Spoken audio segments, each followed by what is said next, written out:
from first through third grade, and they already know the family structure is broken.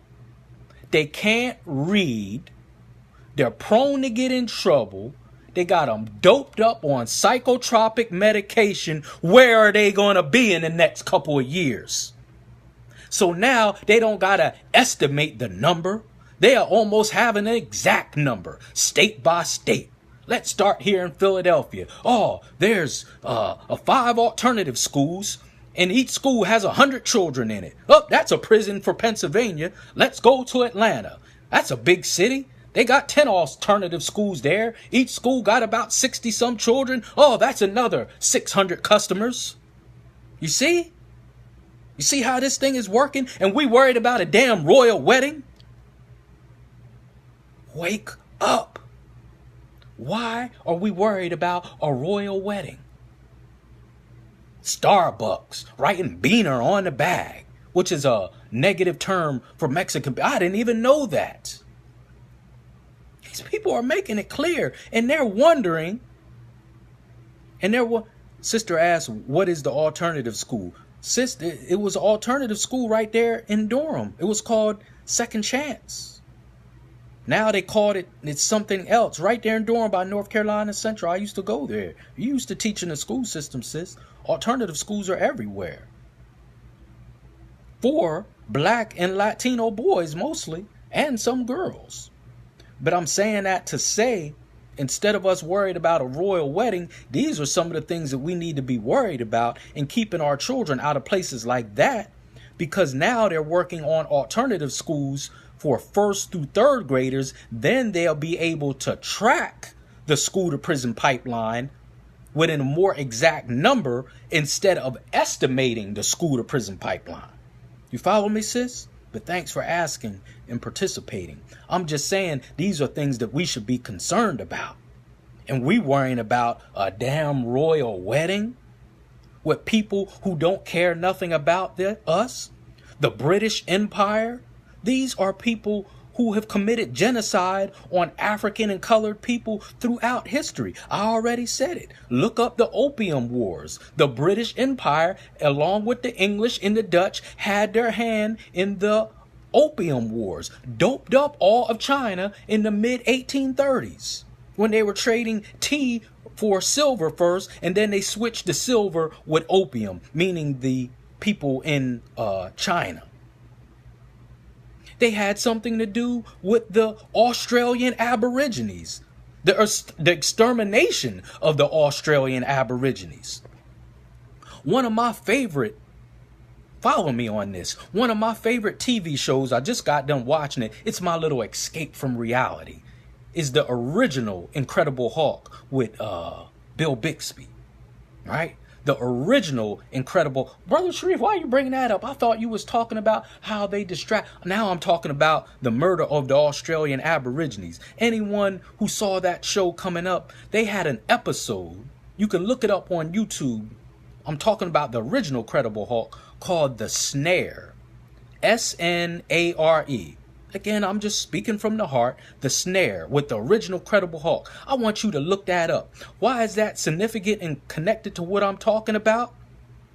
This show, The Snare, you know, Bill Bixby was always getting into something. Always running into trouble, right? He was at an airport in Miami. His flight got delayed. And it was this rich man there. And they started playing chess. And Bill Bixby missed his plane, and this man was very rich. He had his own island, and the man invited David Banner back to his island and said, you can stay there overnight, and I'll bring you back to the airport to catch your plane. Wrong move. Come to find out, this man is a psycho.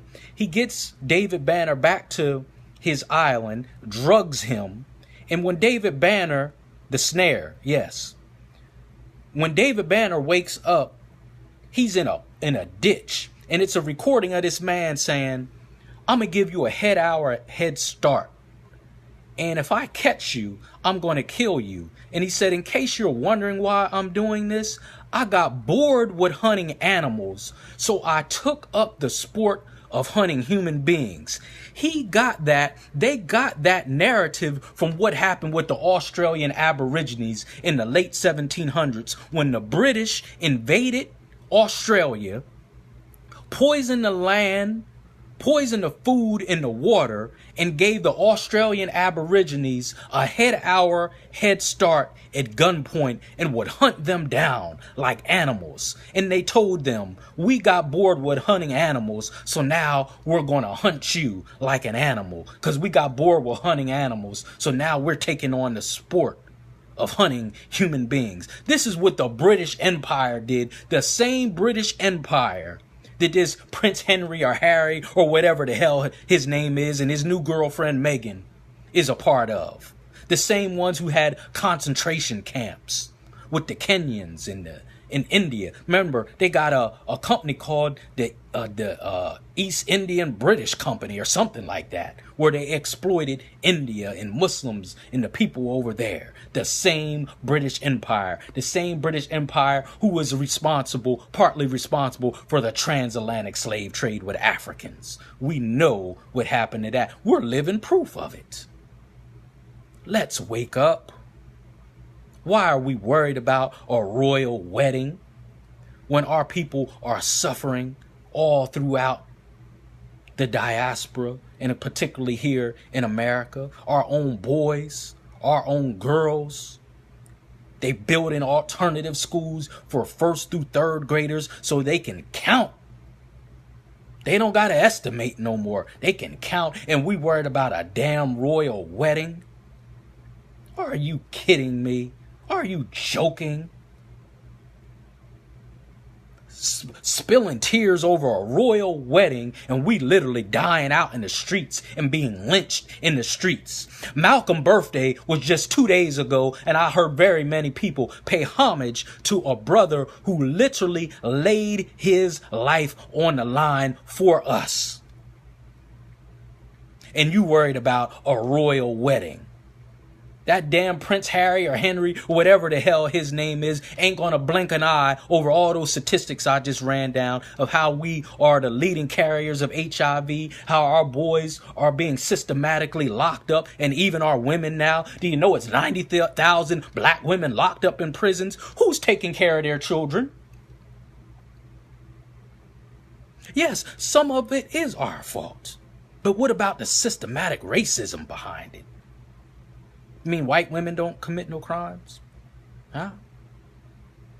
What about the number of black people that's locked up with drug addiction and the whites get treatment and we get prison time? What about that? Is Prince Harry or Henry or whatever his name is and his new girlfriend, Michelle or Meghan, whatever her name is, are they going to do something about that?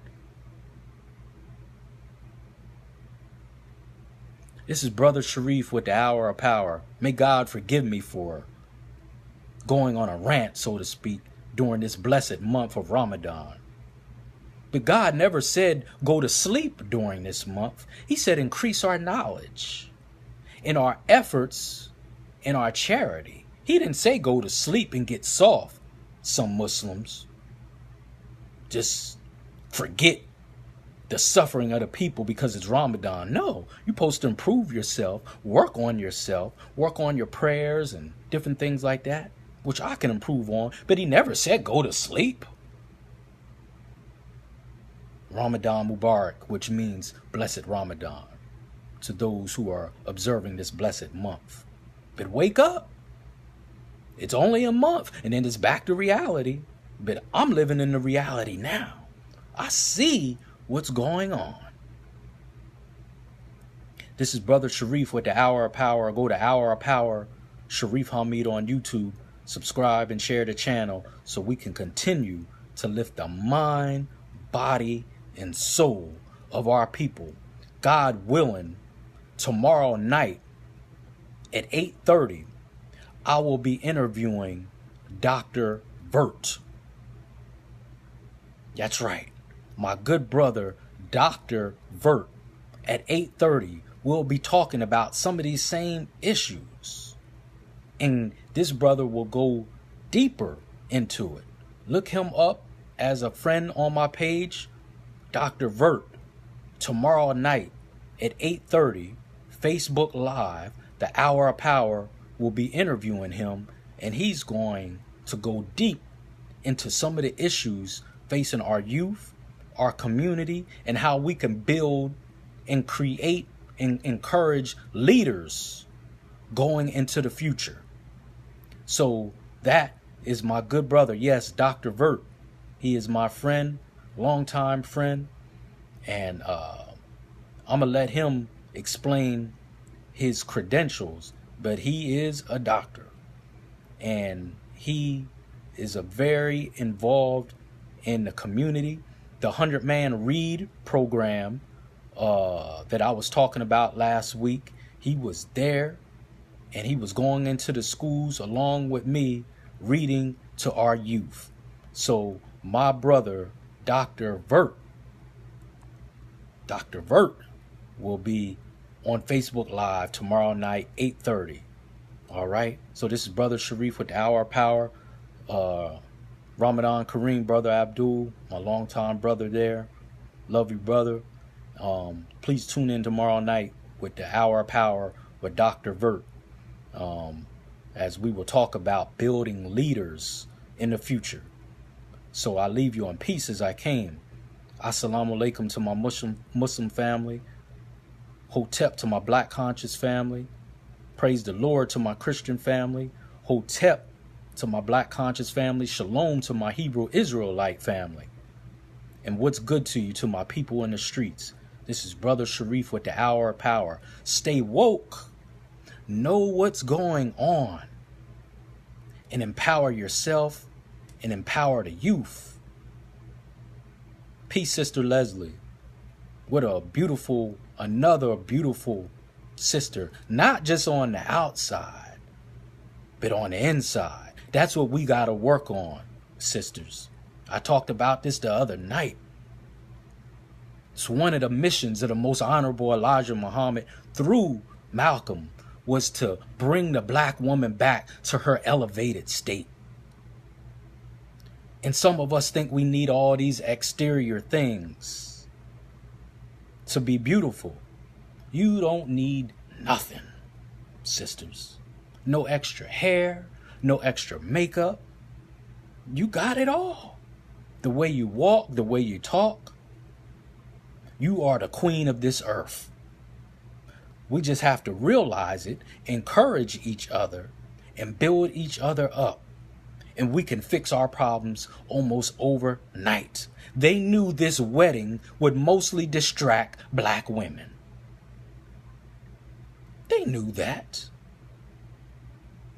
It's a systematic move. Because look at who was responding mostly to it. Just go on the timeline. And I ain't trying to beat anyone up. I get an escape by watching the Golden State Warriors and the Cleveland Cavaliers and all. That's my escape because I got so much going on. But I still know what time of the day it is. But to watch those things and be mesmerized and let it shift your thinking, that's something else. I thank you for listening. I leave you in peace as I came. Assalamu alaikum.